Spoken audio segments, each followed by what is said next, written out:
Salut à toutes et à tous, bienvenue parmi nous, ravi de vous retrouver pour un nouveau Diasporama sous le soleil de l'île de la Réunion. Nous allons retrouver Isma Belkacem. Bonjour ou bonsoir Isma. Bonsoir Maya et merci pour l'invitation. Merci d'être avec nous, merci d'avoir accepté de faire votre Diasporama à partir de Saint-Denis. Vous êtes à l'île de la Réunion. C'est magnifique, C'est j'imagine, magnifique. comme mode de vie. Vous nous en parlerez tout à l'heure, puisque vous n'y avez pas toujours habité, mais on fera connaissance avec vous et c'est le but de ce diasporama. C'est le Avec but plaisir. de ce, c'est le but de ce diasporama. Alors, vous vous présentez, Isma, dans votre biographie, comme une mindset coach, mentor dans le domaine des startups et de l'innovation. Alors, dites-nous un peu ce que cela veut dire et comment vous le pratiquez à La Réunion. Alors déjà, mindset coach, on va dire que mon métier, j'ai plusieurs métiers qui se combinent. Donc il y a l'enseignement à, à travers lequel je fais du coaching aussi, comme je peux faire Mhm, de coaching aussi pour des particuliers ou pour des entreprises, comme ça m'est déjà arrivé de le faire.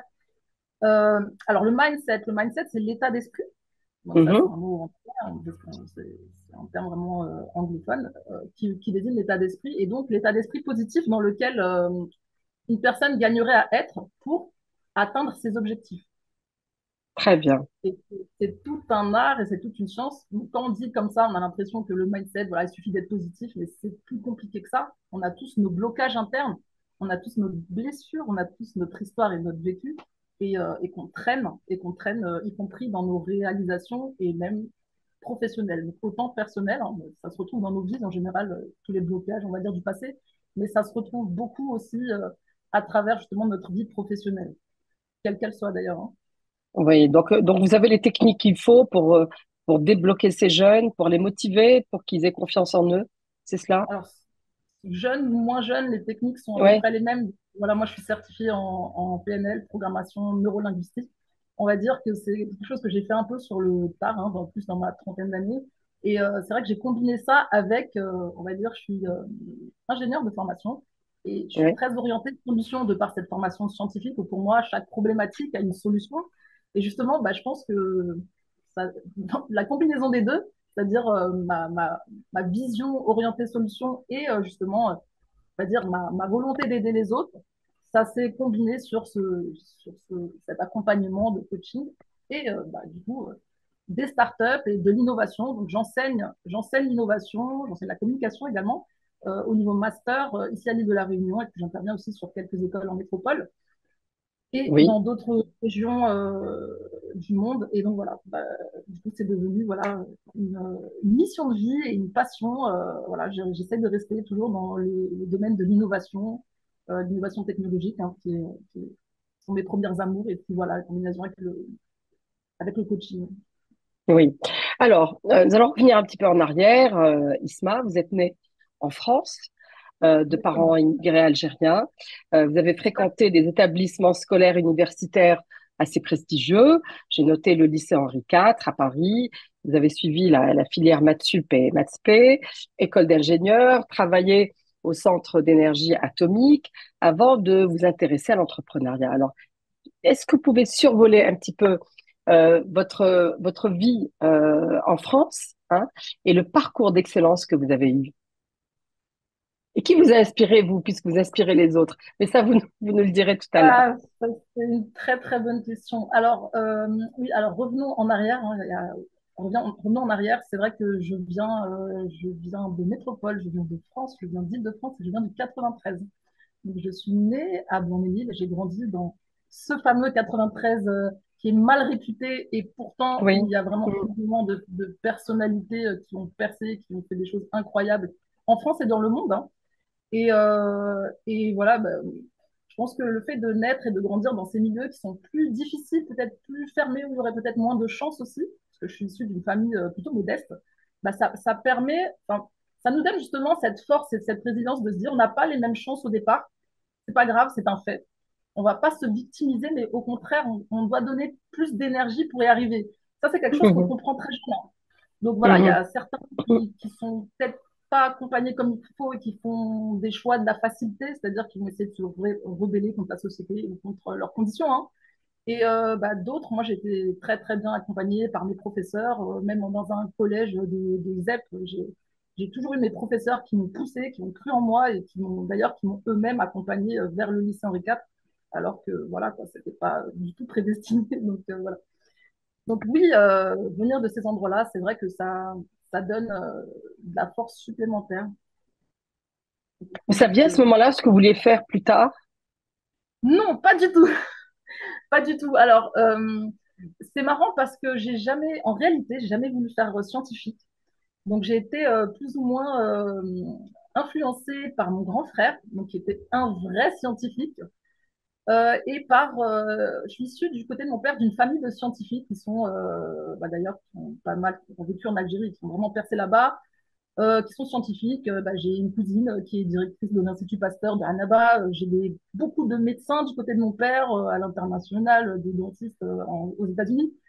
Et du coup, voilà, j'étais plus ou moins influencée d'aller vers la filière scientifique. Bon, quand je dis ça, c'est vraiment qu'à moitié, parce que c'est vrai que quand on est en France, on nous dit choisissez les filières scientifiques parce que c'est la sécurité. Oui, oui. Donc, voilà, c'est la filière qui ouvre toutes les portes. C'est pas faux non plus. Mais voilà, donc c'est vrai que j'y suis allée par les conseils de mon entourage, mais tout en étant, c'était pas vraiment moi. C'est vrai que j'ai beaucoup travaillé et que j'ai réussi dans cette voie, mais c'était pas ma voie naturelle, on va dire. C'était pas fluide. J'ai beaucoup travaillé. Donc, du coup, voilà, quand je compare ça, ouais, au lycée Henri IV, j'étais première en lettres, donc rien à voir. Et Waouh. ouais, j'avais Ouais. beaucoup de facilité plus pour le domaine littéraire, pour la communication et pour ce genre de choses. J'ai choisi une voie qui est un peu contre nature pour moi, mais qui offrait plus d'ouverture.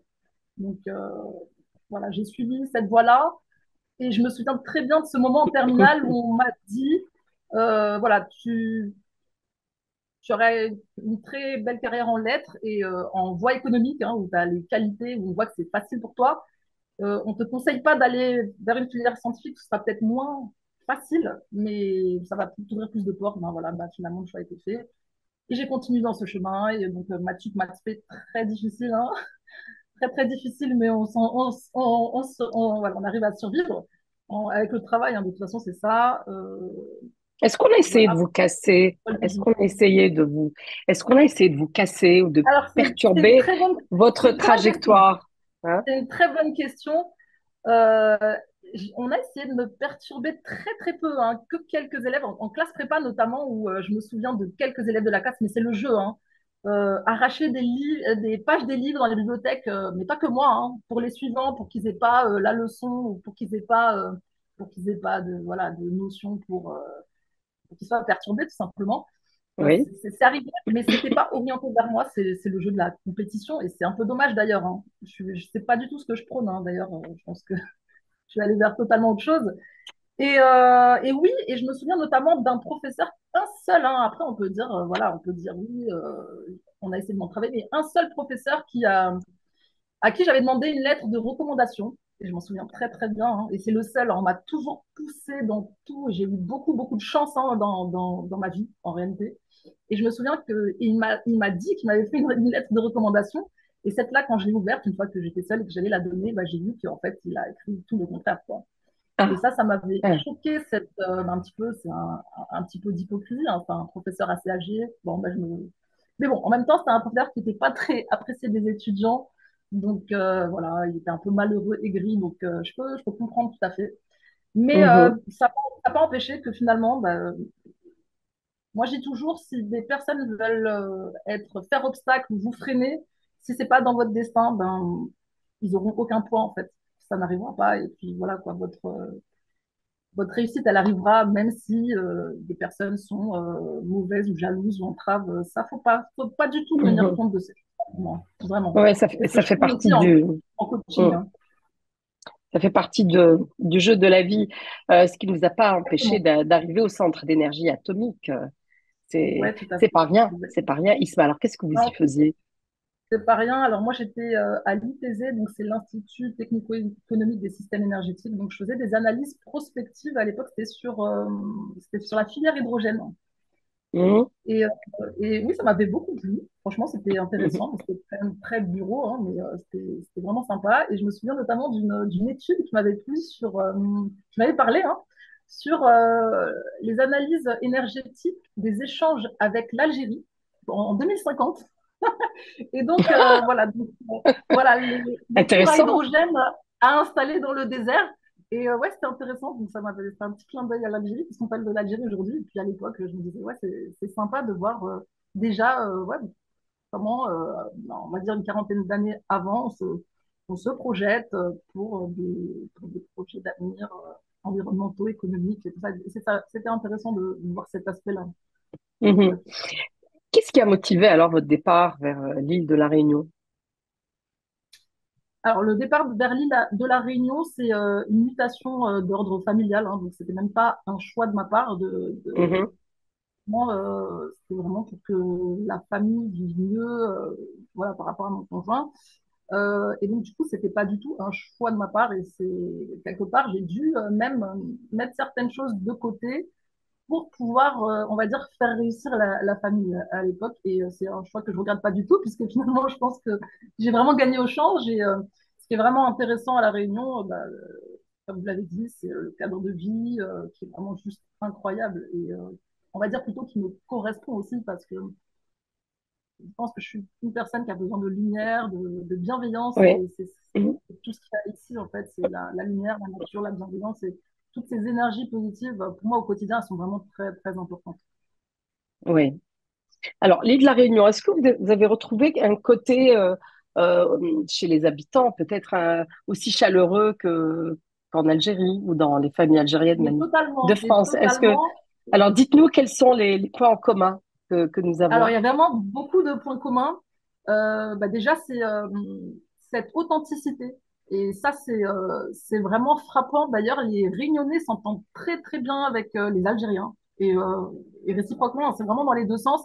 Et ça match tout de suite, automatiquement, parce que les deux les Réunionnais sont connus pour être authentiques, pour être bienveillants. Les Algériens, c'est pareil, hein, on a cette réputation d'être vraiment nous-mêmes et d'être cash et voilà, qu'il n'y a pas de calcul ou quoi. Et ça, vraiment, les Réunionnais aiment beaucoup ça.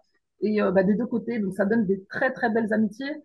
À tel point que pour moi, j'ai pas de famille ici, mais tous ces gens-là qui m'entourent, toutes ces familles réunionnaises, c'est vraiment une famille, hein, c'est vraiment une famille. D'ailleurs, qui connaissent aussi ma vraie famille, hein, qui est donc en région parisienne. Et voilà, voilà, ils sont tellement bienveillants. Je veux dire, je vais donner des exemples. Hein, il suffit de tomber malade, d'avoir un souci. Et là, il y a ouais, 5 ou 6 personnes qui rappliquent et qui sont là. Et voilà, je suis malade, on m'envoie de la nourriture, ça vient de partout. Enfin, pour moi, c'est vraiment comme ça, c'est leur fonctionnement. Ils Ouais. adorent rendre service. Et voilà, pour moi, c'est très, très important. Et même dans les Euh, paysages, il y a des paysages ouais. qui me rappellent l'Algérie, ouais, bien sûr. Des très, très beaux Mhm. paysages d'Algérie où on voit la mer qui côtoie la montagne. Et ça, c'est extraordinaire. Et c'est vrai que c'est des petites choses qui permettent de se sentir moins loin à tous les niveaux. Oui, oui, Voilà. oui. Vous avez une idée du nombre d'Algériens qui résident à La Alors oui, Réunion? j'ai une idée puisque depuis quelque temps, on se réunit avec les Algériens de Lille et il y a des beaux projets qui sont en train de naître. Donc, une Algérienne qui s'appelle Barka Chilali et qui a monté avec une Marocaine d'ailleurs, une espèce d'association qui a pour but justement de faire en sorte que les Maghrébins s'entreconnaissent, passent du temps ensemble et voilà, de recréer cette famille un peu à 12 000 kilomètres de Paris. Et donc, enfin, ils ont d'ailleurs procédé à un recensement il y a 2 ans. Il me semble que c'était autour de 2000. Donc, c'est pas énorme, mais bon, après, on est 800 000 sur l'île. Donc, c'est aussi une petite Oui, population, une petite oui, île qu'on traverse en deux oui, heures de oui, voiture. Donc, oui. mais c'est quand même intéressant. Et puis, on va dire que oui, c'est des beaux profils aussi qui sont ici. On a beaucoup de médecins de toutes les spécialités hein, algériens qui sont remarquables et qui sont vraiment très, très reconnus ici. Hein. Donc voilà, la communauté algérienne ici, elle est très bien vue, elle est valorisée et c'est vraiment génial, quoi. C'est vraiment super. Très bien. Alors, Isma Belkacem, on vous croise souvent sur les réseaux sociaux, dans tout ce qui, dans les activités qui concernent l'entrepreneuriat, la technologie, les startups, l'innovation. Vous êtes au CIS de Las Vegas, vous êtes au Vivatech de Paris, c'est d'ailleurs bientôt. Vous étiez récemment au LIP, d'Arabie Saoudite. Qu'est-ce que vous y faites exactement? Est-ce que vous accompagnez des projets d'innovation? Est-ce que vous allez vous informer vous-même de ce qui se fait, des nouvelles technologies? Qu'est-ce que vous y faites Alors, exactement? tout dépend. Ben, en fait, j'ai eu plusieurs missions différentes. Donc, par exemple, au CS à Las Vegas, c'était pour être membre du jury hein, sur du pitch. Donc, des pitch, c'est-à-dire des startups qui viennent pitcher au CES, donc vraiment le plus grand salon mondial de la technologie à Las Vegas, salon annuel, Mhm, où toutes les startups de l'innovation, d'ailleurs beaucoup de pavillons français et quelques-uns algériens aussi, mais je pense qu'il y en aura plus l'année prochaine, hein, puisqu'il y a eu un salon en même temps en Algérie et ils n'ont pas pu se déployer sur les deux en même temps, mais clairement l'Algérie sera là l'année prochaine, on me l'a dit déjà. Euh, alors, bah, ça peut être en tant que membre du jury, ça peut être en tant que exploratrice ou, par exemple, des États, des gouvernements vont me demander par rapport à une technologie, un conseil ou une mise en relation. Et voilà, donc ça, vraiment, c'est différent. En fonction des salons, j'ai différentes missions. Et voilà, tout dépend. Vraiment, ça peut être très différent. Alors, comment est-ce qu'on accompagne des porteurs de projets dans l'innovation? On va les accompagner dans le projet lui-même ou dans la façon dont ils vont le présenter, le pitcher vis-à-vis des bailleurs de fonds ou des investisseurs. Vous voyez, Exactement. de quelle manière vous les accompagnez exactement? Alors, pareil, là, c'est en fonction de la demande. Donc, on peut me demander d'intervenir tout au début au niveau de l'idéation. Donc Hmm. là, je peux arriver même dans un hackathon ou quoi. Voilà, on me demande vraiment que les personnes arrivent à formaliser l'idée vraiment de manière précise, la plus précise possible. Donc voilà, là, des gens qui sont vraiment néo-entrepreneurs et qui n'ont pas du tout de notion, hein. Ça peut être des gens qui sont déjà entrepreneurs, qui sont déjà des startups et qui ont besoin de plus aller sur leur vision, sur leur stratégie comme ça peut Mhm. être voilà, des personnes qui ont besoin de lever des fonds et qui ont besoin de mise en relation. Et voilà, pour des personnes qui ont peut-être des difficultés, qui n'ont pas encore cette vision à l'international et qui ont besoin, donc pas mal par exemple, des Français qui ont envie de s'installer dans la région MENA et qui ont besoin d'une mise en relation.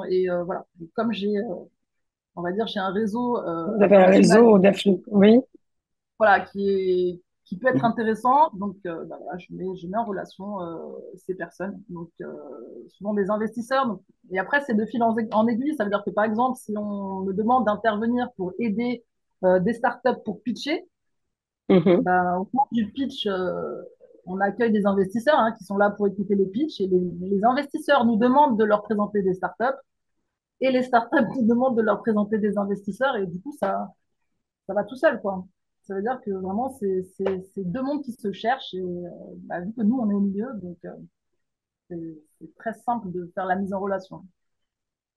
Très bien. Alors, pour revenir un petit peu à la Réunion et à votre lien avec l'Algérie, vous m'aviez dit en préparant cette émission, vous coordonnez des projets culturels. Hein. Vous aimez ce genre de projets culturels vous-même. Vous êtes musicienne, vous faites de la musique, etc. Donc, vous allez nous en parler, mais dans les projets culturels, notamment dans les thématiques qui concernent l'exil, les migrations, Cheikh Hasnaoui, par exemple, qui est enterré Exactement. à La Réunion À l'île de la Réunion, d'ailleurs. oui, tout à fait. Voilà. Alors, de quoi ça parle? Ces projets-là, ils parlent de quoi exactement? C'est quoi? C'est des conférences, des festivals? Alors, j'ai été contactée en fait depuis la métropole hein, par une association bah, que je salue, c'est Algérie 2030, qui veut organiser un hommage pour le chanteur El Hasnaoui. Donc voilà, en même temps, je suis musicienne, je suis basée à l'île de Réunion, à l'île de la Réunion. Le chanteur est décédé bah, dans le sud de l'île, à Saint-Pierre. Donc voilà, donc les personnes se sont dit, bah, c'est une bonne personne à contacter. C'est vous l'ambassadrice là-bas. Voilà, voilà, exactement. Donc, mais avec plaisir, moi, c'est vraiment un plaisir d'accueillir des projets, déjà ce type de projet. Et en plus, pour moi, tendre la main à des Algériens, c'est juste quelque chose de normal. Donc, c'est vraiment la base. Et donc, bah, j'étais vraiment ravie. Donc j'ai rencontré l'agent donc c'est Kamel Adoum, c'est l'agent de Ali Amran. Donc, c'est un grand chanteur Oui, kabyle bien sûr, qui bien rend sûr. hommage, justement, qui a rendu hommage, et d'ailleurs qui a un concert à l'Olympia de Montréal dans quelques semaines, hein, avec des chansons en hommage à Cheikh El Hasnaoui. Et donc, qui veulent venir, donc il y a une délégation franco-algérienne qui veut venir rendre hommage au Cheikh El Hasnaoui ici sur l'île. Et ben voilà, moi, quand j'en ai parlé ici à l'île de la Réunion, ça a été vraiment très, très, très bien accueilli. Et j'en ai parlé avec des amis d'autres associations, hein, parce que je suis pas mal versée dans les termes de la fraternité ici. Hein, c'est-à-dire que voilà, j'agis aussi avec des associations locales. Et du coup, on s'est dit, mais pourquoi ne pas faire justement 2 journées autour de justement de l'exil et la fraternité, ce qui nous finalement nous connecte et nous rapproche, puisque voilà, les Réunionnais ont aussi cette problématique quand ils vont en métropole, que ce soit les jeunes ou les moins jeunes, hein, pour le Mhm, travail, c'est la même chose, hein, de se sentir seul, déraciné, et un peu isolé. Donc cette thématique, finalement, c'est à peu près la même. Et la fraternité aussi, bah, ils cherchent leurs racines avec d'autres Réunionnais quand ils sont en métropole, ou voilà, avec la culture, ils essayent justement de se sentir moins seuls et que leur vie ait plus de oui. sens. Donc finalement, en en Mm. parlant, on s'est rendu compte que vraiment, il y a beaucoup de points communs dans cet exil et fraternité. Et finalement, c'est pas que algérien et réunionnais, c'est vraiment partout dans le monde, hein, où les personnes essayent de se connecter avec leurs semblables et de s'ouvrir aux autres. Donc c'est ça un peu le défi. Et voilà. Mhm. Donc finalement, on a dessiné un projet avec des acteurs réunionnais. Et les Algériens, on a décidé de l'ouvrir aussi. Donc, il y aura bien sûr la délégation algérienne qui va venir avec la presse algérienne, avec la télé algérienne, avec tout ça. Mais en fait, on a décidé de l'ouvrir à tous les Maghrébins. Voilà, on est très, très soudés, très solidaires ici. Et du coup, ça va donner un événement où il y aura finalement pas que de la musique. Et donc, ce sera 2 journées, donc 2 demi-journées, conférences, sociologie sur cette thématique exil et fraternité avec des speakers réunionnais qui vont parler, puisque eux, ils Mm. ont la thématique des enfants de la Creuse, hein, des enfants qui ont été déracinés depuis la Réunion en métropole, et, Mm. euh, et des thématiques aussi algériennes. Donc voilà, donc on va faire parler des personnes réunionnaises, des personnes algériennes, et on va comparer tout ça. Donc des conférences, des sociologues, des philosophes, il y aura de la peinture, il y aura de la danse, et voilà. Et comme ici la Réunion, elle est très, on va dire, très ancrée dans la culture océan Indien, hein. Donc ici, la Réunion, c'est les Indiens, c'est les Maoris, voilà, c'est plusieurs cultures en fait qui sont présentes ici. Donc on va L'Afrique, essayer ouais, de... C'est l'Afrique, hein, c'est ouais, l'Afrique ouais. indienne, c'est l'Afrique de l'Est. Et donc on va déjà là, vous entendez l'Aden, je ne sais pas si on l'entend ici. Ah oui, Donc j'ai entendu, ouais, ouais, ouais, vous allez entendre. d'accord. Donc voilà, ici toutes les cultures se côtoient et donc voilà, il y aura d'ailleurs, On pour entend l'instant c'est bien, prévu ouais. comme ça. Voilà, ben, c'est la Réunion, c'est la Réunion. Et, Ouais. euh, et voilà, c'est le charme de la Réunion. Et donc, il y aura une chanson avec ces deux guest stars, donc Ali Amran et ici le chanteur réunionnais star de la musique traditionnelle réunionnaise, qui est le chanteur Waro. Et donc, il va y avoir voilà, des belles choses autour de ces thématiques-là. Et alors, vous allez faire partie de l'orchestre, vous, qui avez plus d'une corde Ah, ça, c'est la question. Je à suis déjà votre partie arc. de l'organisation. Je suis déjà partie de l'organisation et je suis vraiment ravie parce que je rencontre des personnes incroyables, autant du côté réunionnais que du côté algérien. Et voilà, des artistes qui ont échangé sur ces thématiques où vraiment c'est très très beau. Mais aussi, je pense que oui, je vais peut-être jouer, donc je vais peut-être prendre mon violon et jouer un petit peu. En tout Ah cas, oui, je ah pense que oui, ça fait plaisir à mon papa, donc voilà, peut-être que je lui ferai ce petit clin d'œil à distance. oui. Votre papa, grâce à qui vous êtes violoniste, parce que vous avez été très loin dans votre formation de Exactement, musicienne ouais, aussi, hein. Ah oui, oui, oui, je dois beaucoup à mon papa sur l'aspect Henri IV d'ailleurs, mon papa en fait, sans aucun contact à Henri IV voilà, dans les lycées parisiens, est parti un jour en prenant le bus avec mes bulletins et est parti montrer mes dossiers à la directrice. Hein.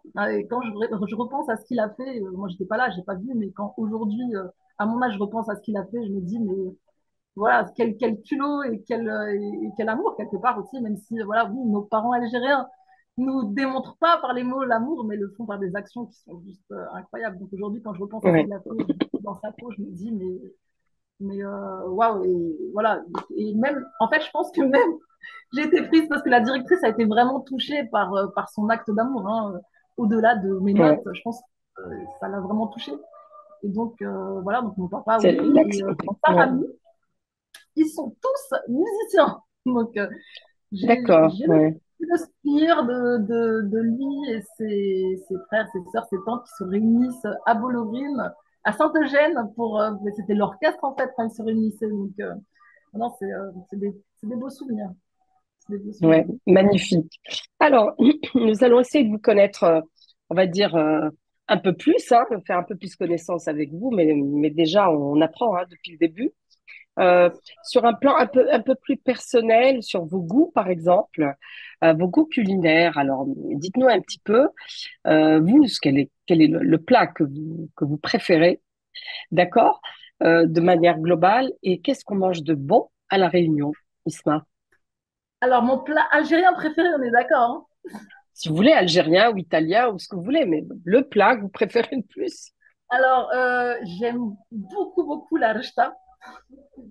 Oui, Et ma mère, quand elle était plus jeune, j'ai le souvenir qu'elle la faisait à la main, qu'elle étendait les pattes sur des ouais, grands bras. Donc, j'adore ça.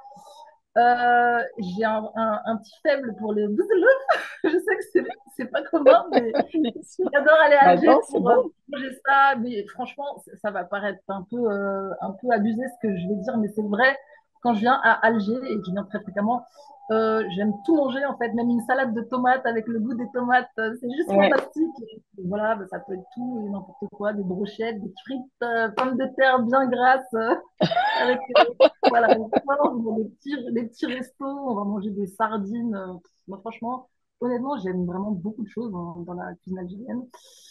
Sinon, si on va dire globalement, sans faire algérien, je pense que c'est très très simple, le gratin dauphinois, c'est mon plat préféré. C'est vrai que j'ai un petit faible pour, voilà, donc, quand je rentre à Paris, je sais qu'il y a mon petit gratin dauphinois qui m'attend avec mon petit felfel que ma maman m'a fait. Donc voilà. Et la base, comme voilà, dirait l'autre, ouais, la la base. Mais base. j'aime beaucoup les choses simples. J'aime beaucoup les choses simples, finalement. Ouais. Et alors, en cuisine créole, En cuisine qu'est-ce que vous pouvez créole, nous dire? Ouais. la cuisine créole, c'est une cuisine qui est très simple et très chaleureuse. Il y a des choses qui se ressemblent d'ailleurs. Par exemple, nous, on a le tchouka, ils appellent ça rougail, tomate, tomates, légumes. Voilà. Nous, on a, par exemple, la salade bedengel, eux, ils appellent ça, alors, ils disent pas aubergine. On a un autre terme ici, ça me vient plus, mais ça me reviendra. Et, voilà. Donc, il y a des choses qui se ressemblent dans les Mm. entrées, notamment. Il y a pas une grande diversité de plats comme en Algérie. Mais au niveau des entrées, ouais, il y a des choses qui se ressemblent. Après, c'est vrai que les épices sont très différentes, où nous, on est très Oui, cannelle. Eux, ils connaissent pas du tout la cannelle. Donc, ouais. voilà, eux, ils sont très thym, ils sont très ail, ils sont et très piment. Piment, oui, c'est Piment. ça. Ouais, ouais, Un ouais, piment vraiment très fort. Où, ouais. voilà, à côté d'eux, on est des rigolos, hein. Mais ouais, ils ont des petits piments très, très verts, là, qui font 5 millimètres, mais qui vous assassinent sur place. Et donc, voilà. Mais c'est aussi une cuisine qui est très chaleureuse. Et voilà, quoi. C'est un plaisir de partager ces repas créoles. D'ailleurs, les Réunionnais sont connus pour leur pique-nique du dimanche et où vous vous baladez en voiture sur l'île, allez tous les 10 mètres, il y a un pique-nique de 25 personnes. Ils se regroupent en famille, ils invitent les amis, ils invitent les étrangers à leur pique-nique et ils partagent. Hein. Ils viennent très tôt, à 6 Ouais. heures du matin. Donc il y a des plans pour cuisiner sur place. Ils arrivent avec leurs marmites, leurs énormes marmites et ils font sur place. Hein. Et Ah, voilà, c'est d'accord. c'est tous les dimanches et c'est incroyable. C'est incroyable. Super. En musique alors, qu'est-ce que vous écoutez? Qu'est-ce que vous aimez comme musique? Alors, je pense que je suis un peu âgée dans ma tête. J'aime beaucoup le classique, que ce soit en algérien, que ce soit en français. Donc moi-même, j'ai joué beaucoup de classiques hein, en violon, j'ai fait de l'orchestre, j'ai fait du quatuor. Euh, alors, je sais pas Vous si étiez on dans va rester. l'orchestre de Zahia Ziwani, non? Non? Non, non, non, non, Et mais du je pense que 9-3 je vais aller la aussi? voir. Parce que Ah, plusieurs personnes me disent de me connecter avec elle et peut-être jouer. Oui, j'ai joué en tant que premier violon dans plusieurs orchestres d'Île-de-France, donc quand j'étais plus jeune, hein. Et ouais, c'est une bonne idée en fait d'aller la rencontrer, de lui proposer justement de faire quelque chose ensemble et ce serait vraiment un honneur pour moi, hein. J'aime beaucoup Jean-Sébastien Bach. Je suis très très. Alors, je fais du piano, mais par contre, j'ai pas fait de conservatoire pour le piano. J'ai appris toute seule en cachette, puisqu'avant de faire du violon, avant que je sois inscrite au violon, je voulais faire du piano. Allez, je raconte l'histoire. non, Mon mais en grand-père va. cachette de qui, là? Alors voilà. Donc, mon papa va nous inscrire au conservatoire. Alors, je pense que j'avais 5 ou 6 ans. Avec mon grand frère et moi. Mon grand frère qui a 3 ans de plus que moi, mon grand frère Amine. Et mon grand frère va faire du violon et je veux faire du piano. Mais sauf que mon père en a décidé autrement. Donc lui, il voulait plus avoir une fille violoniste et un fils pianiste. Donc il nous a fait la blague. Donc voilà, il a fait la blague. Et finalement, on a continué comme ça. Donc lui a tenu 2 ans et il a arrêté. Moi, j'ai continué. J'ai joué 13 ans au conservatoire, hein, quand même. Quand même, faut le faire. Mais par contre, à la fin de chaque cours, je traversais le conservatoire pour aller dans une pièce où il y avait un piano tout seul et où je pouvais accéder au piano. Et là, je m'entraînais au piano et je jouais le piano. Et là, Mm, c'était vraiment ma passion. Et donc, ouais, le piano, j'aime beaucoup, beaucoup, beaucoup les romantiques. J'aime beaucoup Debussy, Ravel. Je peux les écouter mm, vraiment sans me lasser pendant des heures. D'ailleurs, c'est la musique que je mets pour travailler en général et pour me concentrer. Et voilà. Donc, beaucoup le ouais, classique. Et plutôt sinon, dans la classique. musique, Et en musique algérienne, beaucoup. alors? Qu'est-ce que vous Alors, écoutez en j'aime beaucoup musique le Chagui. algérienne? Le Chagui, Oui. vraiment, j'adore ça. D'ailleurs, dans toutes les musiques hein, du monde, je suis très musique du monde, j'aime beaucoup les musiques traditionnelles. J'ai vraiment, Mhm. ouais, j'aime beaucoup le cachet là, de la source, vraiment des origines des personnes. J'aime beaucoup, quelles que soient les playlists, ça me touche beaucoup d'écouter de la musique traditionnelle.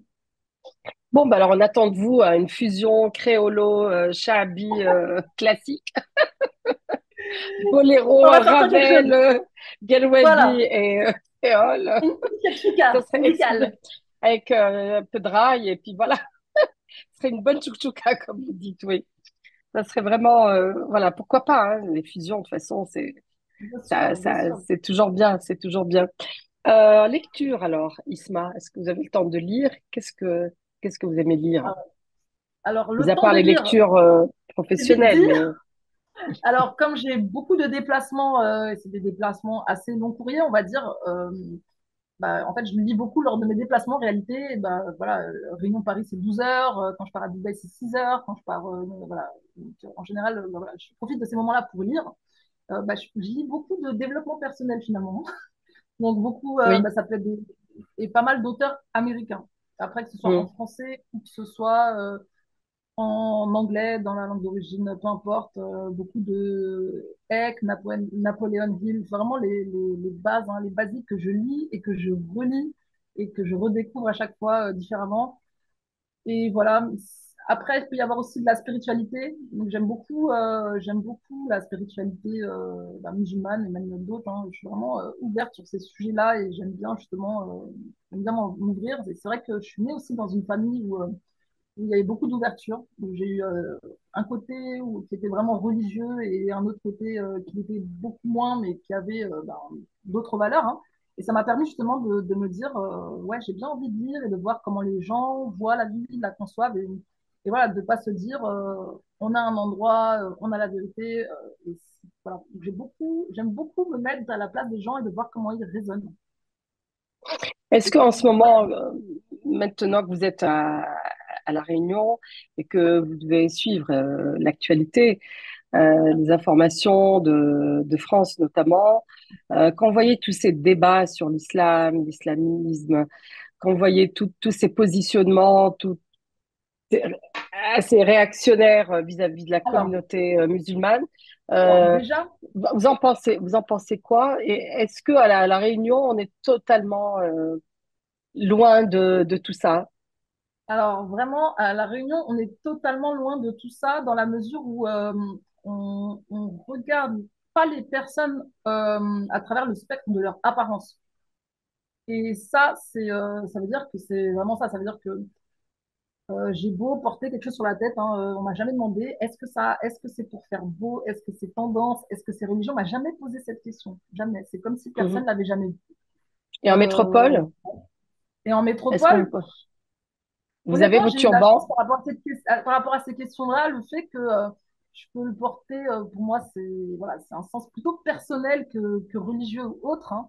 Et d'ailleurs, bah, je sais que je fais pas l'adhésion dans un camp comme dans l'autre. On comprend pas trop forcément ce que c'est, mais bon, c'est vraiment personnel et je laisse personne rentrer Ouais, là-dedans, justement.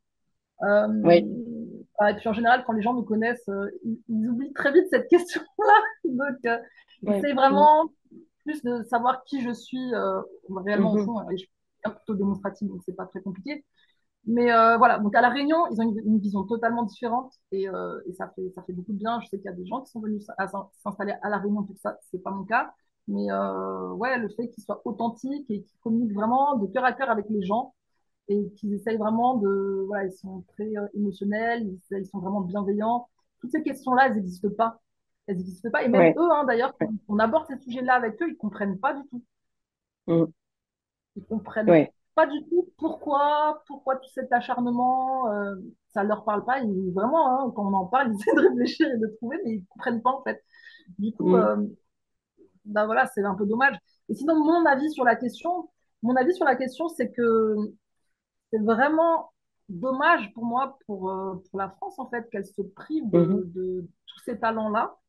Euh, alors, moi, j'ai aucune animosité, hein. J'ai eu des choses peut-être qui se sont passées dans mon passé ou quoi, ou que peut-être que j'ai pris un peu mal quand j'étais jeune, qui m'ont touché, mais avec le recul, je me dis que bah, je suis sortie de tout ça et j'essaie de voir les choses différemment. Et surtout, en fait, ce qui m'a fait voir les choses différemment, je dirais plus, c'est le fait d'aller à l'étranger et à l'extérieur.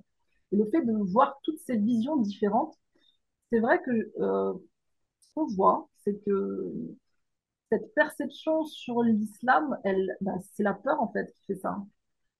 Et je vois que il n'y a pas cette peur ailleurs et que les non-musulmans et les musulmans se côtoient plus sans préjugés et essayent plus d'aller au fond des choses en tant qu'humains en fait. Et finalement se rend compte qu'il n'y a pas tant de différences et de divergences que ça. Et mettre Mhm. ça vraiment au second plan ou même un plan tertiaire, hein. Et le fait de garder ça au premier plan, bah, ça cristallise tout. Et ça, pour moi, la perdante, c'est plus la France et c'est dommage puisque la France, c'est mon pays, hein, et j'aime la France aussi, hein, c'est normal. On ne peut pas me demander de faire un choix. Pour moi, la question, elle n'a pas de sens. Mais par contre, oui, je regrette pour la France qu'elle se prive de talents vraiment Oui. exceptionnel. D'ailleurs, dans le domaine de l'innovation, et le fait que toutes ces personnes qui sont issues de l'immigration, qui ont des richesses de culture incroyables, bah, dans l'innovation, c'est le cœur, en fait, c'est le poumon. La, la multiculturalité, c'est le poumon, justement, bah, de la créativité. C'est dommage de se priver de ça. Et ça me fait penser à ce Mhm. que vous dites, à un article, on m'a envoyé un article ce matin dans Le Point, où justement bah, l'auteur que j'ai plus, hein, je ne sais même pas si j'ai prêté attention, bah, c'est un auteur français, hein, dit qu'il constate avec regret le départ des cerveaux musulmans dans les autres pays. Et c'est vrai que c'est vraiment dommage. Moi, je trouve ça que c'est dommage puisque là, ben, la France, quand même, enfin, on a étudié en France, la France, elle nous a quand même donné. Et c'est dommage que finalement, après, à beaucoup, elles ferment des portes alors qu'ils vont aller investir ailleurs. Moi, je vois ça en termes strictement, on va dire, Oui. strictement, Retour on va sur dire, investissement. voilà, en termes retour sur investissement, c'est dommage, c'est une perte et Mhm. c'est vraiment dommage. Alors que voilà, C'est une moi, je pense que méconnaissance finalement. Vous parlez c'est de une peur méconnaissance, des c'est la musulmans, mais peur. c'est aussi la méconnaissance peut-être.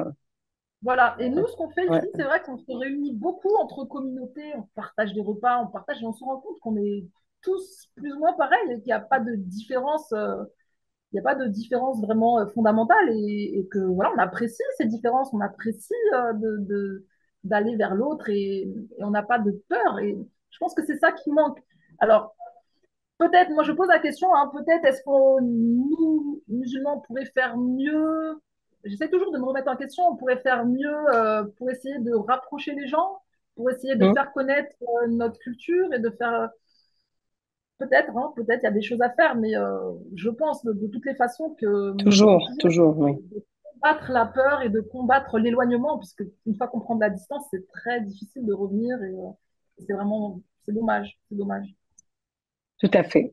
Et puis, la toute dernière question, Isma, puisque nous arrivons au terme de notre entretien, c'est la question habituelle, rituelle de Diasporama. Je ne sais si vous la connaissez. Non, mais j'écoute. Très bien.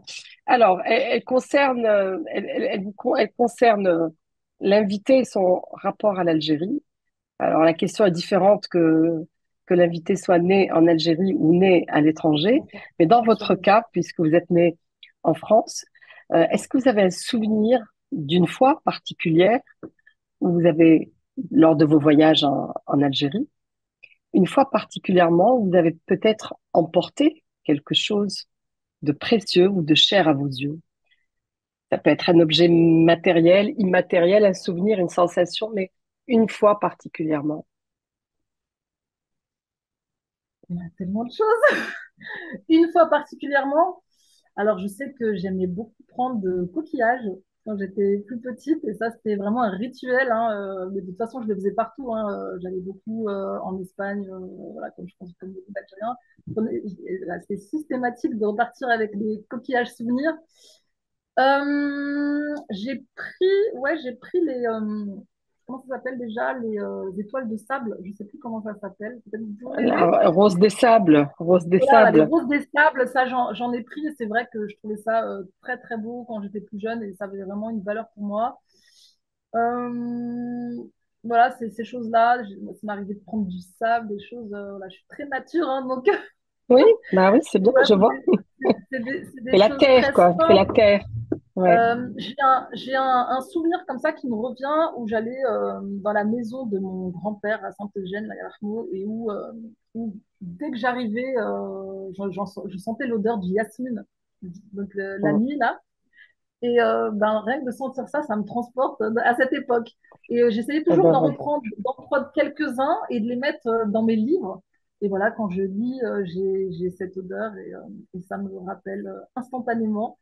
Donc, ma petite Madeleine de Proust, bah, l'Algérie, et puis avec tout ce que c'est, hein, avec la famille, avec les bons souvenirs, les bons repas. Je pense que voilà, on se comprend tous à ce niveau-là.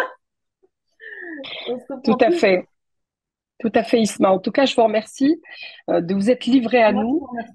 et d'avoir Merci, Maya. accepté de faire votre diasporama à partir de Saint-Denis, de La Réunion, De où la vous Réunion, c'est résidez et où un vous plaisir. accompagnez les porteurs de projets en innovation, les startups.